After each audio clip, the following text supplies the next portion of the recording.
Hey, how do you do guys? It's Brahim here and welcome back to another video on my channel. Now, this is a big one. We're going to be predicting the Euro 2020. Alright then, well just as you see we have to predict the group stage thing from the Euro official website, from the UEFA website that is. And well, I'd like to preface this because my predictions, they're going to have a couple of calls that are going to be a bit out there, seem a bit outlandish. And the reason for that is quite simply these kind of tournaments, they never work out as you expected. You can be so sure that a group is going to turn out the wrong way. It's not gonna, especially in the knockout stages, there's going to be a lot of upsets. Just as an example to show you what I mean is when you think about Portugal winning the Euros in 2016, they finished third in their group and they did not win a single game in that group. They drew all three of the games against Hungary, Iceland and Austria, but that was enough for them to finish third. And with the new ruling since 2016 that the first four of the six third place teams, those with the most points and best tallies, would go into the knockout stages anyways, they made it in there and then were able to go all the way to the final. Funnily enough, Portugal in the entire run, they won nothing but one single game in normal time, which was in the semifinals against Wales. Now, I'm not trying to say that Portugal didn't deserve the title because they were the better team in each of those games, like not necessarily the better team or playing parts, more part to play in the game, but just the winning team. They were able to grind out results, a couple of penalty or one penalty shootout, a couple of extra time win, including again in the final against France, which were a much better team in terms of quality of players. So fair play to them. What I'm trying to say is that Portugal by no means was the best team at the tournament. They were the team which won it deservedly, but it wasn't like they were playing scintillating football, as I said, winning only one game in normal time, yet they won the tournament. In 90 minutes, that is, normal time. So this is why I'm going to predict a couple of out there calls, unexpected results, maybe some teams going farther into the competition than you think, like for example, Wales also made it into the semi-finals in 2016. Mad things can happen in this tournament, and I'm probably going to predict those upsets wrong. I'm probably going to predict the wrong upsets. But rather than just going for the safe bet every time, I just want to go for out there calls. Now saying that, we're going to start with Group A and I'm going to put Italy straight in, top spot. I think Italy could struggle against Turkey, but playing all their games at home, which is one thing we're going to talk about a lot in this video. The home advantage for so many teams because it's a pan-European, but the teams which have stadium represented in the competition mostly play, especially their group games, at home. So I fancy Italy. Because they had a very good qualifying campaign. They won all 10 of their matches, conceded only 4 goals. I fancy them to win this group rather comfortably. I do think they're going to struggle in the opening game against Turkey, but with the fans backing them, I think there's 16,000 fans allowed into the Stadio Olimpico. I think they're going to have a good time, get a bit of a run going and a feel-good factor on winter squad. I alluded to them earlier. Turkey had a very good qualification campaign, finished second in the group behind France, taking 4 points off France in the 2 encounters, conceding only 3 goals, so even less than Italy. I think Turkey can go very far in this tournament. They've got players coming off of good seasons, with Lille winning the title and Burak Yilmaz in that squad, with Yasici and Celik in there as well. So I think Turkey, very solid defensively. They've got the coach back, which got them into the 3rd place in the World Cup in 2003. So I think they have a very good chance to make a surprising dark horse run in the tournament. And we're going to come onto that in the end of the video, who are my dark horses, top scorers, player of the tournament. And for Wales and Switzerland, it's a bit of a toss-up. They both come into this fairly struggling, not really with a feel-good factor about them. Wales, of course, did go to the semi-finals in 2016. I mean, they might as well upset people again. I don't quite think it's going to be enough for them. But either way, both of those teams are probably going to lose to Italy and Turkey, and I don't fancy either of them to beat the opposite comfortably. So I don't think that the 3rd place team in this group is going to go through anyway. Another thing I have to mention, 2016 was the first tournament where we had that mode, where the 3rd place teams, 4 of them would qualify. Basically all of them had 3 points. I think maybe one of them had 4 points of the 3rd place teams. So basically what you need to advance is get 3rd place and have a not negative goal difference, as obviously Portugal did, getting 3 draws. I think that Switzerland and Wales both going to lose to Italy and Turkey probably, and they're not going to get that much of a goal difference swing in the match against each other, I don't think. I think it's going to be a fairly even match. Now Group B, here we have two home teams actually. It's going to be Russia and Denmark. I think the game they play against each other is going to take place in Copenhagen. However, I do still think Belgium are going to win this group. I think Belgium is one of the four teams which I would call the top favorites for this tournament. Just going through them now real quick, it's going to be, for me, it's Belgium, England, France and Portugal. I think they just have the squads, leaves the balance ahead of anyone else. Have a very good results recently. So Belgium, I think, is going to top this group. I do think so. Denmark is one of my out there guesses who could make a far run into the tournament if the draw is kind to them. They have some good performances. They recently beat Austria, my home country, 4-0 in a World Cup qualifier. So they're very efficient and proficient in creating chances and taking those chances. I think they're going to finish second with 3 home games being in there. I think they might struggle against Belgium, but I think against Russia and Finland, they should be fine. Now Russia and Finland, again, a bit of a toss-up. I had a look at this before and I picked Finland. But because I don't think that Russia are going to dare to dope. I'm not saying they necessarily did in the 2018 World Cup, though not too sure. I mean, it was a bit of a lung busting run to the quarterfinals, literally lung busting, and they were always very physical in there and didn't seem to tire as much as other teams. But I'm not necessarily saying they did. All I mean is that I just don't think there's that much of a feel-good factor about them. But with them having that game against Finland at home in St. Petersburg, fans in the stadium, I do think that Russia should finish third in this group, and I'd love to tell you that Finland are going to cause an upset, and I would tell them to say that they would finish third and probably qualify from there ahead of Russia, but with them playing that game in Russia, I just don't think they're going to have enough. Now Group C is the big group for me in terms of unguessable, absolutely unguessable. It could go any which way. All of the teams, 3 of the teams, Austria, Ukraine, Netherlands, probably have as much of a talented squad as they've ever had. Not necessarily Netherlands, but Austria is probably the most talented squad we had since the 1930s, when we were top of the world rankings. Finished third in the World Cup back then at some stage. And we probably have the most talented squad, but there's a lot of pessimistic air around the squad in Austria. Recent results haven't been convincing. 0-0 draw in a friendly against Slovakia, a 1-0 loss against England. Outside of that, the 4-0 loss against Denmark in World Cup qualifiers. And it's just like Austria play I'm going to go a bit deeper in Austria here because obviously it's my home nation. It's the country I'm from, the country I somewhat support, obviously. Austria play a very anti-football style. They do like to keep the ball, have it ticking over, but not necessarily going for it too much, not committing much bodies forward, which kind of makes them solid at the back. The only problem is we don't carve out many chances. We keep possession, but we don't carve out many, especially not high quality chances. And even though we have a good striker who's come off a very good season in Sasha Kalajdzic in Stuttgart, he's just not the kind of guy who's just going to take a pop from 20 yards and is going to the top corner. We have a guy like that in Marko Arnautovic, although he has some fitness issues, not having played much at the back end of the season in China. And, well, as I said, we don't create much, and we have a back line, even though we have a very solid system, we have a back line stacked with players who are just prone to make a mistake and could just as well give away a goal. We saw against Slovakia, who had 3 high-quality chances by our defenders just giving them the ball cheaply in that friendly, which finished 0-0 because Slovakia are missing a bit of quality up front. We'll talk about that later. But that is why I think Austria might struggle. Ukraine, again, one of the best squads they've had ever, more well-rounded than ever back in the day when Shevchenko was their main man. He's now the man on the bench, leading the team as a manager. I think there's a bit of a feel-good factor on the Ukraine squad. And also North Macedonia, who finished through the Nations League playoff, the lowest ranked team, I do believe, in the competition.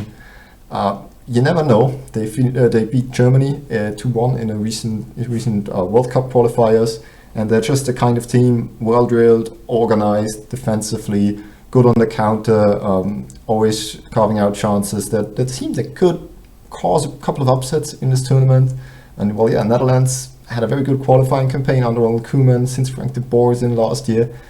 The optimism has kind of faded away. So as I said, it could go any which way. You could predict North Macedonia to finish first. You could predict them to finish fourth. Same with every other team. Like predicting Netherlands to finish fourth might be a bit of a stretch, especially because once again they play their home games at the Johan Cruyff Arena, which is why I think they might just have a bit of more of a feel-good factor about them.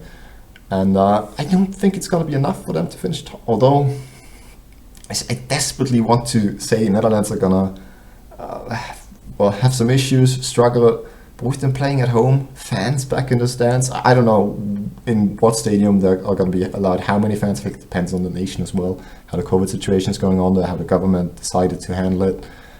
I think Netherlands are going to finish first. If the home factor wasn't the case, I predict them to go second or third maybe. I think it's actually going to be Ukraine in second. And I'm not sure. We played the first game against North Macedonia on Sunday. I'm not sure how it's going to go. Not sure where that takes place. I'm going to put us in third. I think we are just going to have enough about us to beat North Macedonia purely on the basis that we beat them in qualifying up to this tournament 2 times fairly comfortably. So I think we should have enough, and I think we should probably also have enough to go into the knockout stages as a third place team. Now moving on to Group D, we obviously have the rivalry between Scotland and England. Both of them playing their home games, or playing games at home at Hampden Park for Scotland and at the Wembley Arena for England. The game between those teams is going to take place in the Wembley Arena, and I think England, a lot of positivity, the fans are behind them. Wembley is going to be, not sure how full, but packed with fans again. I think they're just going to have to go through top of that group, and I think they will do so comfortably. They might have to scrape a result against Scotland and the Czechs. I think Croatia are going to go at them. I think they will have the beating of Croatia.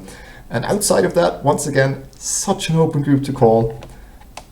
Croatia obviously runners-up in the most recent World Cup. I'm going to actually go for them to go third. I don't have much of a reason for that, other than, home game factor, and the squad's gotten a little bit worse, and just Scotland and the Czechs are such a hard teams to beat. I think England are going to have the beating of them at Wembley. And outside of that, I think the Czechs have a good squad. The kind of squad which can go far in a tournament like this, very solid base to build off. Don't think it's going to be enough. I think they're going to finish fourth and sadly go out, which means Scotland in second, also tournament squad. Tough to beat, good from set pieces. They showed it in a playoff of the Nations League, which made them qualify for this competition. With 2 home games and the other game being in England, they don't have to travel too far, which is, it's not just a home advantage, but other teams have to travel quite long distances between matches. And yeah, I think it's going to be a good time for Scotland to be a Scotland fan. Now, Group E. Here again, similar case to Italy with Spain. Recent tournaments not been that good. Recent years in friendlies and qualifiers, very good actually. Got a bit more tempo about their tiki-taka style approach. Not necessarily that deadly striker up front, but with Luis Enrique back in the dugout, I fancy them with them having home games. I don't think they're going to take place in Sevilla as was planned initially, but in Bilbao now. Don't think that's going to matter much. So I'm going to put Spain top of that group. Outside of that, tough to call. Slovakia, having seen them in the friendly against Austria, very solid defensively, hard to break down, but just not enough oomph in the attacking areas. Think they're going to have to settle for 4th place, and then bit of a toss-up. Poland again, tournament squad, solid defensively, top striker Robert Lewandowski, but they've always disappointed in recent tournaments. I always gave them the benefit of the doubt. I always fancied them, but they just never have given much back for me. And Sweden, don't know much about how they play, to be honest. They don't have Zlatan Ibrahimovic in there. I just like the Poles. Not much more of a reason. Hence why I'm going to go for this order. Now, here, Group F. Interesting situation. I'd fancy Germany. Like, obviously, you have Hungary, the poor team in there, which have to play against the top, 3 of the top, probably 6 nations in Europe at this stage. You have to feel for them. But I think they're going to have a good time with it, not in terms of getting results, but just having a good time at the Euros, because they also play at home. The Puskás Arena, I think every one of their games, maybe the one against Germany is in the Allianz Arena in Munich. Germany also play home games. Not sure. I think Germany and Hungary played the last game against each other. We'll get to get at that later. Obviously, home advantage, big thing. But Portugal and France, 2 of the 4 tournament favorites for me. France just had the best squad ever. Have a good coach to manage them. Didier Deschamps, he's not like very adept tactically or makes big tweaks, but he just has that squad believing in themselves, knowing they have the quality to break down any opposition. And I think he's the perfect manager for them. I don't think it's going to be down to his errors, but I think it's just going to be the occasion and other teams just being better on the day. I think they're going to finish third. I do think they're going to make it out. I do think that we might see a couple of draws, maybe even Portugal and Germany and France beating each other in different scenarios, and maybe all 3 teams finishing on 6 points, something along them lines, maybe draw in there. I think Germany are going to finish second, purely because of their home advantage. If they didn't have that home advantage, I'd fancy them to balls it up big time, to absolutely bomb at this tournament. But the big thing is they play the last group game against Hungary. If that is at the Puskás Arena and Germany have to get a result, I kind of fancy Hungary, because if Germany have to go for it, we saw it against North Korea in 2018 in the World Cup where they disappointed heavily. I think Hungary, if they play at home, it's going to be fun for them. I think they could get a draw out of one of those teams, but they're just too big a fish to fry, and Portugal to finish top of that group. So we have to pick our 4 best third place teams. I think we're going to make this quick, having a look at the groups. Once again, I didn't say Switzerland's not going to make it. Russia's probably going to beat Finland, which should be enough. Depends on how game against Denmark and Romania goes, so just tick that off right for now. Austria, I think we're going to beat North Macedonia. I desperately hope so. Croatia are going to go through. France, definitely. They're going to beat Hungary or somebody. I would be so surprised if they don't. And I'm going to go for Sweden against Slovakia. I don't think Sweden might beat Poland, might get a result against Spain. It's such a tough thing to call. Russia are going to beat Finland, and they're going to be at home. Yeah, it's going to be Russia. It's going to be Russia. Okay, so we continue to the knockout stages. We talked a lot about the teams. We're just going to go through this rather quickly now, because else this video is going to be mad long. Belgium beat France. Big semi-finals. 2 of the 4 tournament favorites, as I called out before. Let's just see where's it taking place. In Spain. Not sure where Belgium played their group games. That has a bit of a distance to travel. Same with France.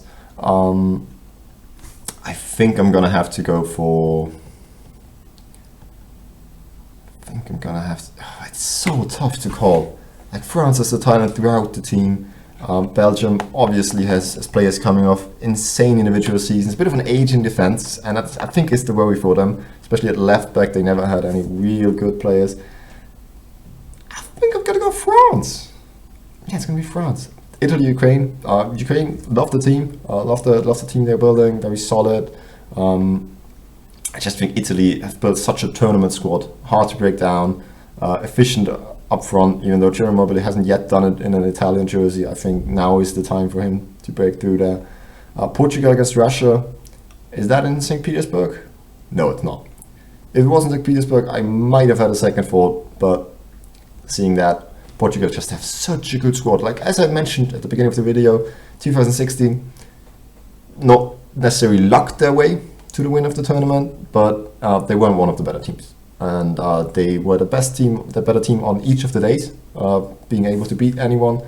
But right now they have such an insane squad, like so good, stacked with talents in the attacking areas, solid defensively. Even though one of their defenders is going to be like 37, whether it's Pepe or Jose Font, both coming off of good individual seasons and incredibly quality, and still.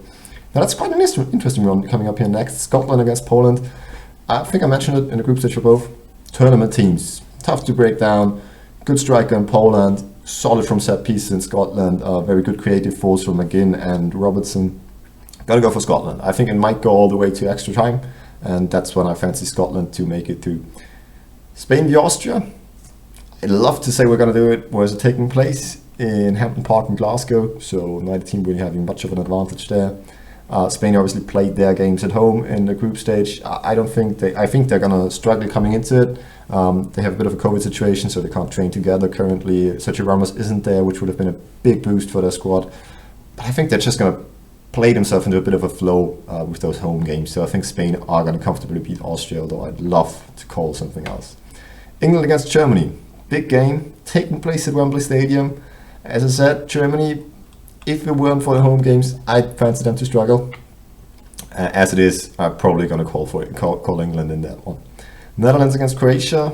I think the Netherlands are they don't have the most cohesive team under Frank de Boer, and the mood around the camp isn't as good.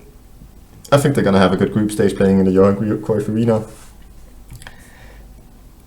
That's an absolute toss-up for me.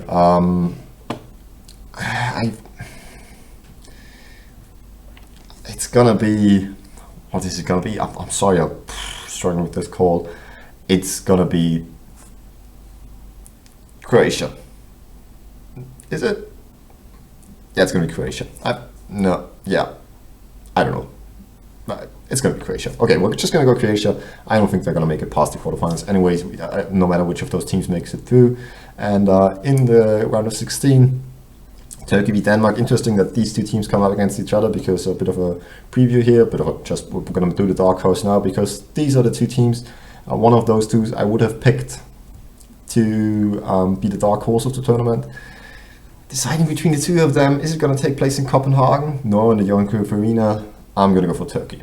I think Denmark have a very good squad. I think they could go far if the draw fancies them a bit better than this one. But I think Turkey, again, tournament team, solid defensively, very good central defenders, good organization, 3 goals conceded in the qualifiers, very threatening from set pieces, players coming off of good individual seasons, hence why I think they're also going to be Croatia or Netherlands, whichever it is, in Baku, which is not their home stadium. Azerbaijan, is it? I'm fairly confident. Sorry if I got that wrong, but close to home. I think they're probably going to have the crowd rooting for them, and I think they're going to win this one.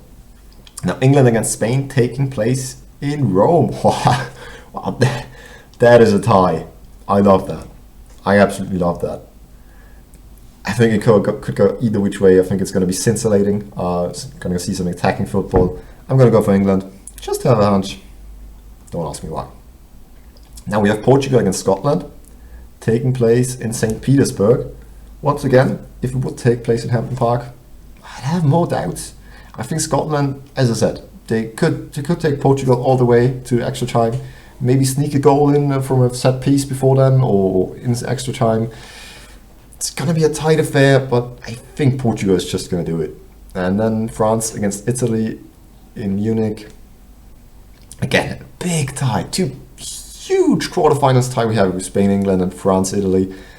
I think it's going to be Italy. As I mentioned before, I think they're going to play themselves into a bit of a flow in playing in Rome. And we have the 2 semifinals, Italy against Portugal and England against Turkey, where they take those 2 place in Wembley Stadium without England, and that one in Wembley Stadium with England participating in. So the final 3 matches are all going to take place in Wembley Stadium. My call for Italy against Portugal is going to be Portugal. I think Portugal just has such a good team. They have Cristiano Ronaldo leading the line. Even if he gets injured, they have great options in Jota and João Felix. It's such a good team. It's a well-drilled squad. They're going to have something to prove, showing that they are actually one of the best teams at the tournament and can win it then, the same as they did in 2016 without being one of the best teams. As I called it. They probably won't agree with me, but I feel like they have something to prove, and they'll go all the way to the final. England against Turkey. Word not in Wembley. Once again, home advantage. I know I said it a lot in this video. I think it's so huge. I think it's so underestimated that so many teams have a fair bit of home advantage in this, and with fans coming back into the stands, I think the feeling is going to be double with those fans backing you. The 12th man in the stands. England is going to go to the final. Now, Portugal, England, final.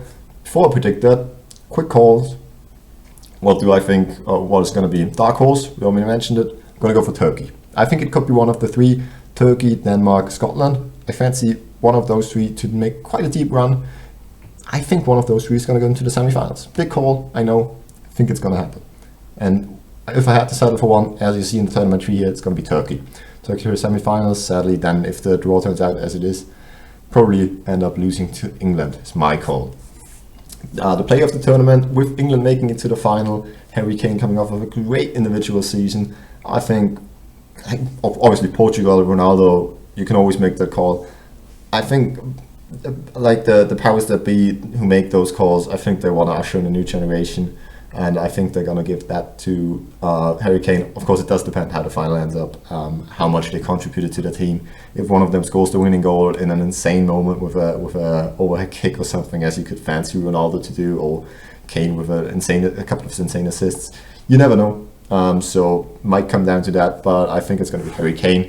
Top goal scorer, on the other hand, I do think is going to be, and this is a bit of a weird one, but it's Ciro Immobile. Mentioned it before, he hasn't really worked out for the Italian national team thus far, but in the last 3 seasons he's always scored like 25, 30 goals for Lazio. He's a very good goal scorer. The home field factor in the Olimpico, even though it is their rival stadium, but with the national fans backing them, I think it's going to be the time for him to shine for Italy, and yeah, I'd quite like him to do that. Then we have young player of the tournament. No idea, not much thought into it. Does Yazici still qualify for Turkey? Bit of a hipster call. I don't know if he does. I'm just going to call it Yazici. If it's not him, it's going to be Phil Foden. Phil Foden, I think, is going to have a good tournament if he gets into the team, because England's team is obviously speckled with huge attacking talent. Now, for the big one, just before we're going to say goodbye for this video, thanks for sticking around, and if you did enjoy it, then please do feel free to leave a like and subscribe. And I'll be interested to see how the reaction video is going to go. I'm probably going to have so much wrong, but it's going to be a lot of fun, and I think I'm very excited for the tournament. And I think the winner of the 2020 Euro 2020, taking place in 2021, is going to be England. Football's coming home.